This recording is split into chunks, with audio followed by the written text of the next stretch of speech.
Welcome. I am Eric Unfiltered. Here I discuss news, politics, and whatever else I find interesting, along with my very colorful, unfiltered commentary. If you would like to follow me on social media, I am on X at Eric Not Sorry, and on Truth or Facebook at Eric Unfiltered Podcast. I hope you enjoy. Now let's get on with the show. How is everybody out there doing today? I hope you are doing well. As for me, well, if you follow me on social media, then you know. But typically, and yes, even now, I am caffeinated, medicated, and never regulated, so let's freaking go. So before I get started, again, if you follow me on social media, then you already know. If you do not, then yesterday, on the 6th of October, my father passed away. Suddenly, unexpected, it was a massive heart attack, and I appreciate the condolences, well wishes, and everything I have heard from everybody. I love you all. You honestly, as I posted on X, you guys effing rock. Really, I mean, it's just... Some of you that have gone through it, you know what it's like. Those of you that have not, it's so just WTF, honestly. But my father knew about my podcast, and he enjoyed it, and I know he would not want me to stop. So today, to help get my mind off of that, I am going to segue about the loss of fathers into a relative story. I don't exactly have anything right in front of me. I'm not exactly fully prepared, you would say. Sorry, I'm going to adjust the volume here. I did not like that spike. Hopefully things are still pretty good right there. All right. But I wanted to roll the loss of a father into Charlie Kirk, because obviously that story is still prevalent, and I also want to make a quick correction. I heard on the Timcast IRL show sometime last week, I want to say Jack Posobiec said it. He made the correction. I could be wrong. It was somebody that was there on that day. But Tim Pool repeated something that myself and many people said, but was incorrect, and was again corrected that the statement was that Charlie's children were there that day. That was incorrect. They were not there. I do not recall where he said they were. I don't know if they were in the state or in a hotel. I don't know. But the fact was, I stated, like many, that they were there that day. They, in fact, were not. However, they still lost a father. Now, I'm dealing with what I'm dealing with. I cannot imagine, and obviously I'm not alone. I mean, right now, what is it, like someone passes every, minute and a half or a minute, whatever. Obviously, I'm not alone today.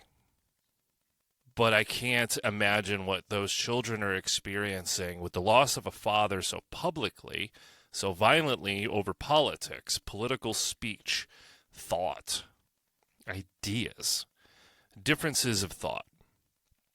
I can't imagine. I cannot even imagine that. But, yeah, the loss of a father is definitely something that's pretty intense. But also, speaking of Charlie Kirk and the violence regarding politics and political thought and political speech, the outpouring, of course, of support for Charlie is pretty impressive. But what's more impressive to me is the small group of people that are still to this day cheering about this. People have been losing their jobs over comments they have made on social media, which has brought up the dynamic over free speech and constitutional rights. And oh boy, we conservatives, we on the political right, have been waiting for that day. Because those on the left have been squashing the rights of those on the right for a better part of a decade now. And, well, your rights aren't being trampled if you are on social media spewing hateful rhetoric and cheering for the death of someone. Because let me flip the script on you. If you're all upset, like I had a conversation with my mother about this over a week ago, and she watches CNN because she's an idiot. And she's like, she was all but hurt over Jimmy Kimmel getting fired or suspended or whatever. And, oh, Trump had something to do with it. The typical rhetoric. Again, I know this is, air quotes, old news a couple weeks ago. And he's since back on, not that anybody has mentioned it or talked about it because nobody gives a shit because Jimmy Kimmel sucks. But she was all but hurt. And I got into it with her regarding it had nothing to do with Trump. And it had to do with ratings, but yes, his jokes were unfunny. But then I went out into the rabbit hole. I'm like, people are making T-shirts celebrating the death, the assassination of a human being. You are all upset that someone you don't know, someone you probably don't watch. I mean, the statistics show, the ratings, it's in black and white. The ratings show nobody fucking watches him. But everybody was all up in arms on the internet that Jimmy Kimmel was suspended or fired. And devastating for democracy and freedom of speech in a political... No, you guys all missed the fucking point. You missed the boat. His rating sucked. His joke was tacky. It wasn't funny. Joe Rogan is wrong when he said it was funny. It was not fucking funny. You missed the point. A man is dead over what he had to say. A family is devastated because somebody had a difference of opinion. Even if all the lies about him were true, he doesn't deserve to die. And then when you go online, so again, as I said, let me flip the script. Okay, if you work with someone or you have a company and somebody went on social media that you work for, or work with, or works for you, and they post that they're going to a Klan rally this weekend, would you still want to work with them? Would you want to continue employing them? If you were to terminate them, I wouldn't exactly sit back and go, you should hire them back. You should keep them. I mean, yeah, that's kind of creepy. Yeah, it's their First Amendment right to go believe and what worship and whatnot, what they, But I also would agree with you that's wrong and screwed up. Well, if you go online and you say, good, I'm glad he's dead, and I'm glad his children are fatherless, and all this other horrible, horrible rhetoric, do you honestly expect your boss to want you to keep working for them? Really? Are you insane? Again, I'm not saying you are not entitled to your opinion. You can believe whatever you want to believe. I have stated that many times here. I don't have to agree with you. You don't have to agree with me. That's fine. You are entitled to your opinion, but there are repercussions. And, okay, your First Amendment right was not violated. You still posted it. I'm sure it's still visible unless you took it down. But companies, unions, stuff like that, they don't appreciate that kind of heat. So watch what you say, because the internet is forever. Like I said, you could be happy about what happened. I disagree with you wholeheartedly. But to go out and spew the things that people are spewing, I mean, people are literally profiting off of this, selling T-shirts. I mean, what the fuck is wrong with us? The other thing I said to my mother is the same thing I've said to others regarding, they're people's First Amendment right. People are losing their jobs over their First Amendment right. This is bullshit. Really? Okay. I had to defend my right to not take an experimental medicine that was rushed through.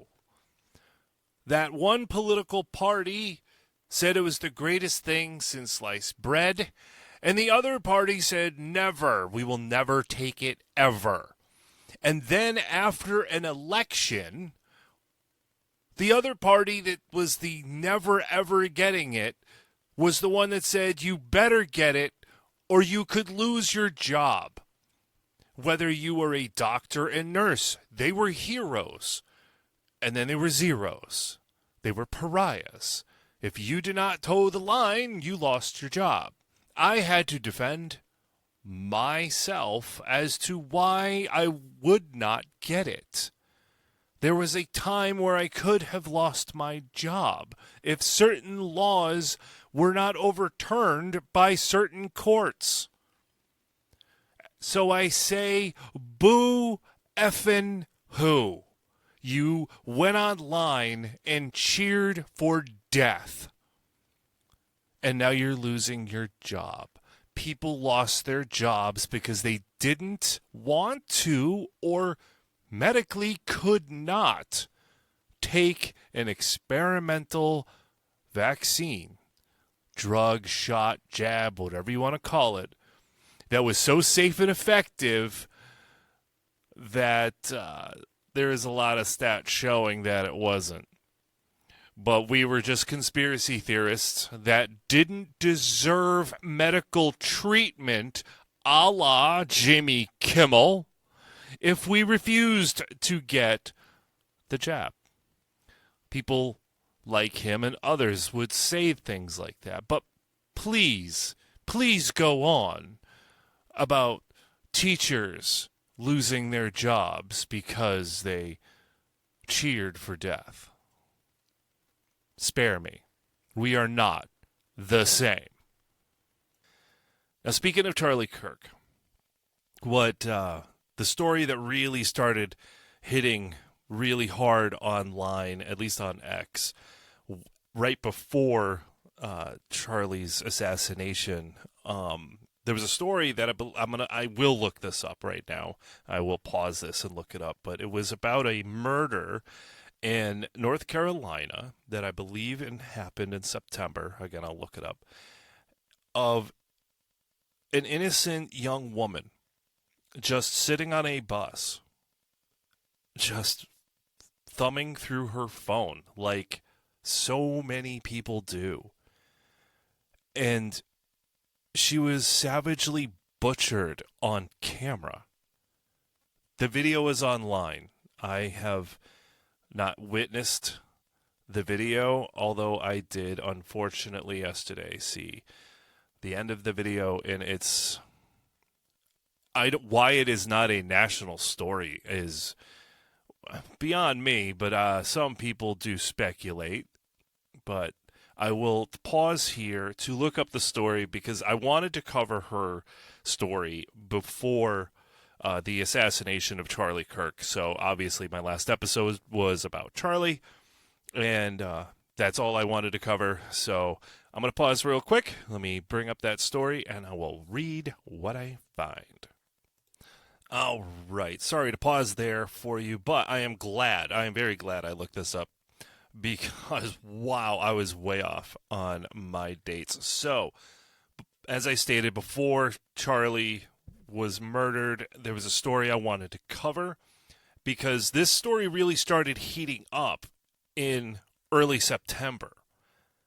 However, the thing that was kind of astonishing was, one, nobody heard about it, and two, it happened in August. On August 22nd, 2025, 23-year-old Ukrainian refugee, I'm going to pause right quick. If I butcher this young lady's name, it is not on purpose because, okay. I believe her first name was Iryna Zarutska. I believe I got that right. So on, like I said, on August 22nd, 23-year-old Ukrainian refugee Iryna Zarutska was fatally stabbed in an unprovoked attack while riding the Lynx Blue Line rail train in Charlotte, North Carolina. The incident occurred 9:55 p.m. at the East-West Boulevard station. Zarutska, who had fled Ukraine with her family in 2022 due to the Russian invasion, was seated on the train when 23-year-old DeCarlos DeJean Brown Jr., pause right there, Ukrainian refugee, female, escaped because of the Russian invasion. So many people here in the United States have the Ukrainian flag stickers on their cars, the flags on their houses, the icons, the little emojis in their profiles. Yet this Ukrainian refugee was murdered, which I'm going to get into. And where are all of them? Where are all of them? Okay, unpausing here. Brown Jr. stabbed her 3 times from behind, including a fatal wound to the neck. She was pronounced dead at the scene despite emergency response. Security footage captured the attack, showing Brown abruptly standing up with a pocket knife. He was behind her. He was in the seat behind her, and striking without warning before exiting the train 2 minutes later. He was immediately arrested on the platform, suffering a minor hand wound that required medical treatment. And why was nobody talking about this? Now, again, as I stated, this started to gain traction on the interwebs before what happened to Charlie. But I also see on social media people posting, we haven't forgotten about you. Because this individual, this Brown Jr., was in and out of jail for much of his life. I believe I read like 34 counts of something or other. I mean, I guess not many of them were like over the top. Like he was never arrested for like this. But there was a history. No matter how severe, it's not like 2 arrests. I mean, bro, it's over 20. He had over 30 arrests for shit. Like, come on. I don't care if some of the charges were, lame, but bro. I guess this individual was known. I guess he's got a history, obviously. But one of the reasons why people have mentioned that this was not made national news was because it was a white Ukrainian national refugee and a black man. Racial tensions aren't exactly calm right now in America. But people like to, especially in the press, like to not report things for certain reasons. So again, some people on the internet are stating this story was not made national news because of the racial issue. To which I'm like, for me, I don't care about the racial issue. My thing is, why was nobody on the bus do it? Like, everybody sat there in shock, and why are you not talking about a vicious, brutal attack? When it happens in New York, New York City subway, we hear about it. We probably don't hear about it as often as it happens. But why did we not even hear about it? It's a brutal public murder captured on camera. It was on the internet. The video was on the internet. And I turn on the news, and there's not a peep about it. I don't care about a racial shit. I don't care. It was an absolute brutal attack. Why did nobody else on that bus put that motherfucker down? Why? Our society has fallen so hard. People are cheering for a murderer. People are glad someone is dead because of a difference of opinion. A woman is brutally attacked, murdered, for no reason. Absolutely no reason, no provocation. And people are scared about what people might think, so they don't want to talk about it. What is wrong with all of us? What is wrong with us? I guess the lesson I would tell everybody out there, everybody, not just women, not just you ladies out there, men too. I don't care where you are, whether you are on a bus, at a bus stop, in a subway, waiting for the subway, wherever you are, walking through a parking lot, get off your phone. I would seriously suggest getting armed, learning how to do that, safely and effectively. But if that's not your choice, that fair enough. I'm not gonna push you, but get off your phone. Don't sit on a bus thumbing through text messages. Keep your head on a swivel. Be aware of your surroundings. Be close to an exit. Know where your exits are. When you're walking through a parking lot, keep your head up. Don't let that happen. Don't let that happen to you. When some crazy wacko asshole just goes bonkers. I don't know. I don't even know what to say. What the hell happened there? Just evil. Straight up evil. This poor girl is just sitting, thumbing through her phone. And if you see the video or even a still shot, her neck is just exposed. Her hair is up, and she's just sitting there. And this pile of garbage just takes your life for no reason. You are not forgotten, young lady. You are not forgotten. I knew I was going to talk about you one day. I was going to get back to it. I just didn't know it was going to take so long. Life got busy as it was, and then this happened, and it's just, I appreciate all of you hanging around and sticking around. I'm